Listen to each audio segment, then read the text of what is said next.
Hi, welcome to Medical Matters. I'm Aidan Brown and this is Claire Myhill. We are here today to talk about high performance, and this is a particular field of interest for me. I am really interested in it in a number of aspects. I'm interested in high performance in terms of your general well-being, your social life, your family life. How do you perform in a high performance capacity in your career, maybe in sports?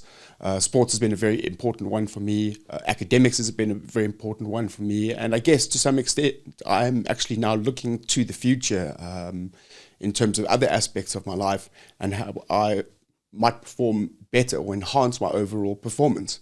And that's why we've got Claire. She's here to give us a little bit of advice and tell us generally how we can perform better in our lives. I suppose the most important question and first question is, define performance for us. When we say performing better, what do we exactly mean with this? So I think you defined it really well in the introduction, that performance can be, like going to the Olympics, like climbing, Mount Everest, like the highest levels of performance in a chosen field. It can be, getting onto the stage at West End and, getting that lead role. So there are people with very, very ambitious roles and goals and things like that in mind when they think of performance. But we can also talk about performing in terms of a test at school. We can talk about performing as a friend. It's about knowing what the context requires and regulating ourselves in an appropriate way to meet those demands of that context.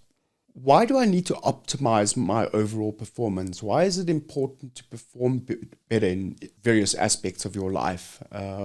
Why can't I just let myself go and decide not to perform better? Surely it would be much easier. So I don't think that there is necessarily a compulsory nature to have like goals that are very lofty and difficult. And having a simple, good life with, surrounded by family can absolutely be a way to perform your life to the best of your ability and optimally. So it's about knowing what your values are. It's about knowing what you want to achieve in your life, and then looking at all the variables that will help you with that. So in other words, if you want to be a great grandmother, that means being healthy and exercising so that you're there and able to be strong physically for your grandchildren within limits. If you are talking about a career, then it might be specific markers for that specific career that you will be looking to achieve. So the context is going to be very, very important to decide. Some people will vehemently oppose, the idea of that a productive life is the only good life to live. So it definitely isn't so much about what the like productivity is a value, right? So it's about knowing what your value system is authentically and doing that work so that you don't waste the minutes that you've got on this planet.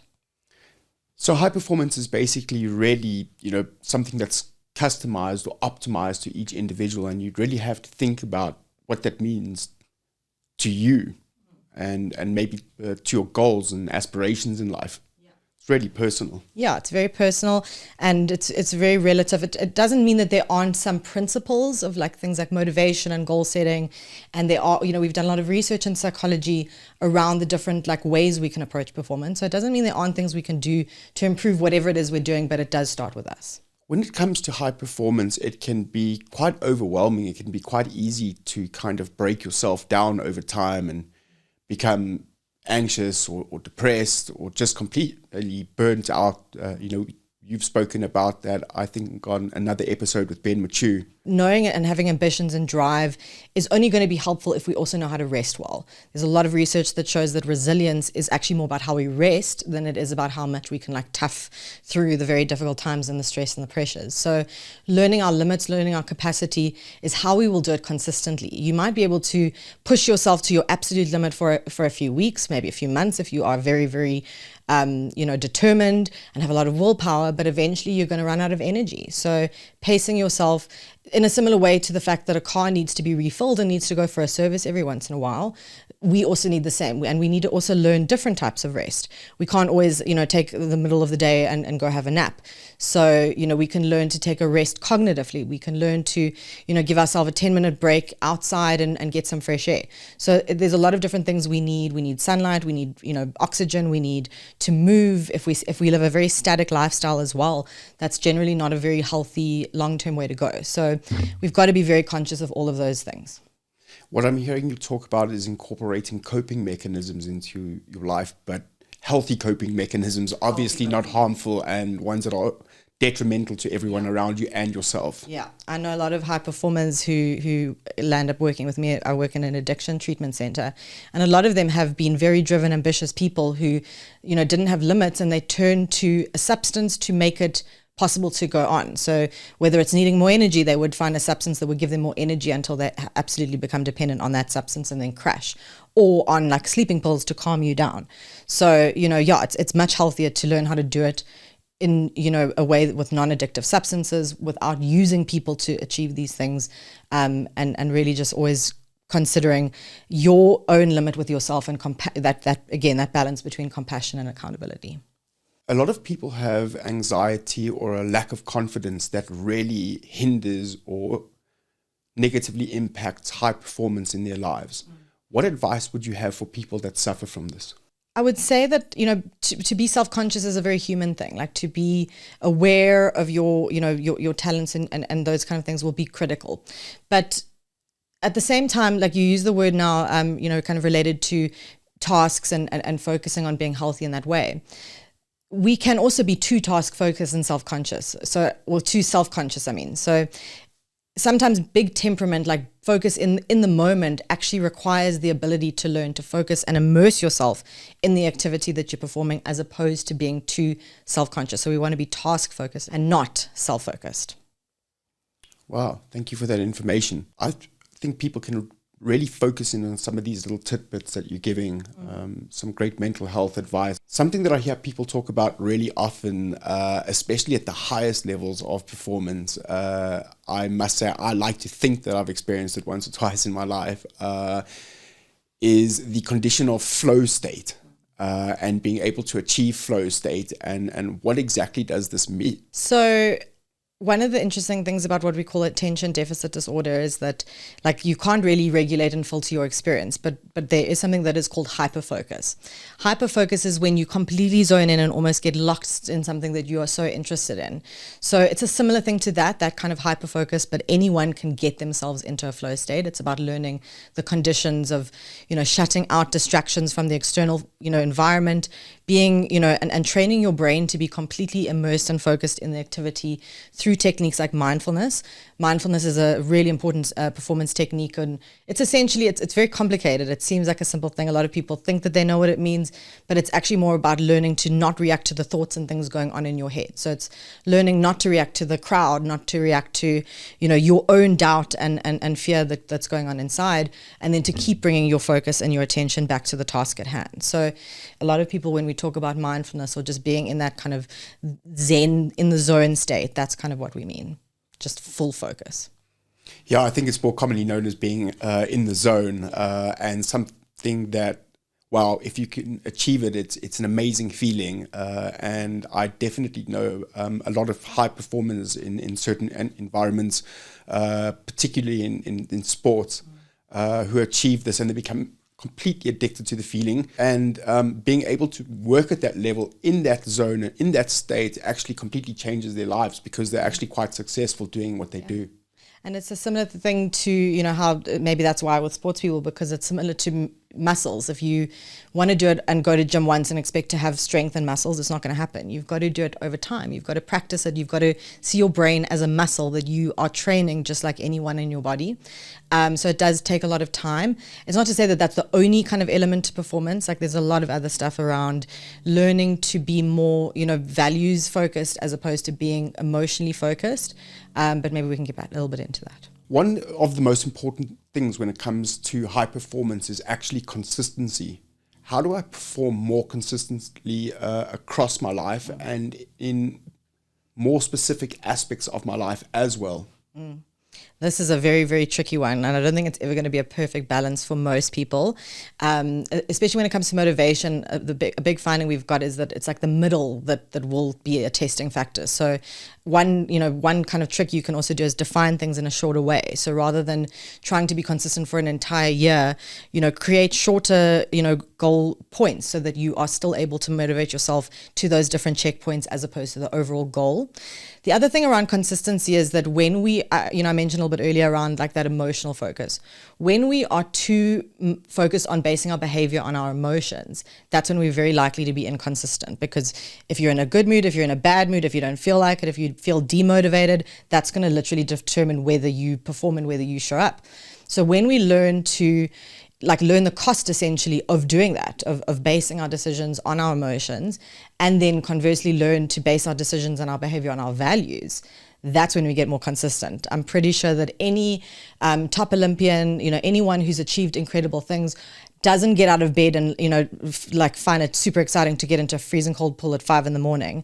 That's not, they have the same, feelings that other humans would feel of resistance and just not feeling like it, but their goals are so important to them. They have a North Star. They are connected to their very being and kind of mission on earth. So they will get into that cold pool because that's how they achieve those goals. I must say, performing consistently really does take so much. It takes a lot of depth of character. It takes a lot of skills, perseverance. It's an incredibly difficult thing to do across your career, across all aspects of your life.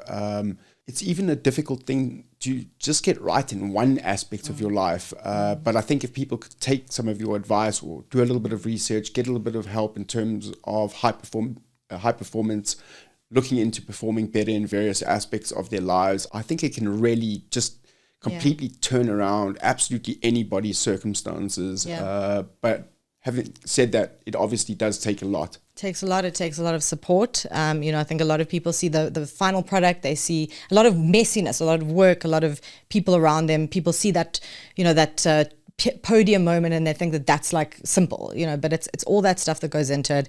It's prioritizing, people don't see the sacrifices that have to be made. You talk about like life balance. Someone who has a goal that is going to require absolutely every part of their being to be invested in it might not have the same social system. They might, not be able to have, as much fun in their life. So sometimes we are going to have to make choices. And again, it's about those values. If we know what our values are, we'll probably make choices according to them in a more likely way. It takes a lifetime of work to be an overnight success. Absolutely. People often start out by performing in a remarkable manner, like a horse sprinting from the gate for a long-distance Arabic desert race. It's almost like it's kind of just for a little bit of show in the beginning. And then what eventually happens is they become derailed and they're no longer able to perform at that initial race pace that they set out from the gate with. What advice do you have for people that are trying to avoid being derailed, or who are trying to remain on that hyper-focused track that they start out with? So, as well as, the other things that I mentioned, making sure that you're consistent and values-based and able, you've got certain psychological skills to overcome specific obstacles. At the end of the day, like, there will be burdens. There will be sacrifices to be made. There will be things that will try and derail the process. It's not, most goals that are worth achieving aren't going to be easy ones. So when you are committing to that goal, it's really important not to just commit to the sunny days, but to commit to those very hard, difficult moments and know that they're coming, have a plan for them, have that support system in place so that they don't, they're just a minor bump in the road and not a complete crash. Performance is a tricky thing because you can sometimes be just needing to dig deeper and push through and find solutions.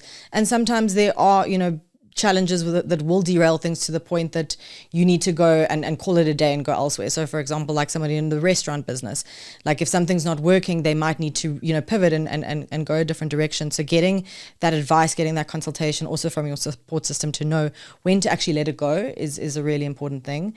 But yeah, you can't prepare for the best case scenario. You have to prepare for those rainy days. And, there's a lot of really cool concepts. I mentioned it I can't remember if this one or another one of the sessions on radical acceptance, is being able to accept those difficult things, but also not get like emotionally stuck in them, not get caught up in the fact that you were trying to control, these things. Like I often like to consider it almost like going to like an amazing beach day. You go and you plan and you've got everything laid out and you get there and it's rainy the whole weekend, like the whole season, the whole time you're there, start to finish, thunder showers, rain, it's not going to be ideal circumstances, but then accepting that situation allows you to then regroup and find a new way forward, and saying, okay, well, I had this wonderful plan, but it's not going to work out. But how do I have the best indoor, weekend possible with my loved ones? Get out the board games and the movies and the hot chocolate, accepting this weather not, changing. The opposite of that is sitting by the window, checking your weather app, just, continually waiting for the weather to change. And that's probably one of the most tragic things that we can also do to ourselves is not just accept the reality of life on life's terms as it is and respond to that, figure out what next step to take. That's probably, a very, very important component of overcoming those difficult things. It sounds like bobbing and weaving or pivoting, changing your plan, having new expectations of yourself, realigning your goals. It sounds like all of these things are really important for overall consistent high performance across your life, or in various aspects, or in maybe one specific aspect of your life. And I just want to thank you for being a guest on this show and sharing your knowledge and all the information you have, because high performance can really just turn around any situation. It can really uplift people and make their situations and the circumstances in life just so much better. It can make a bad situation good. It can make a good situation great. Yeah. And I think if anybody has any more questions for you or any more information, they should just contact you on your social medias. You'll be fairly easy to find. I would suggest contacting her on LinkedIn. You can find her on Instagram. I know she's on a bunch of other places. Feel free to drop her a message and just get in touch. I'm Aidan Brown, and this has been Claire Myhill for Medical Matters by Black and Brown Productions. Remember to subscribe, like, and share. And thank you very much for your time. I hope this information's been helpful and useful. Thank you so much for joining us.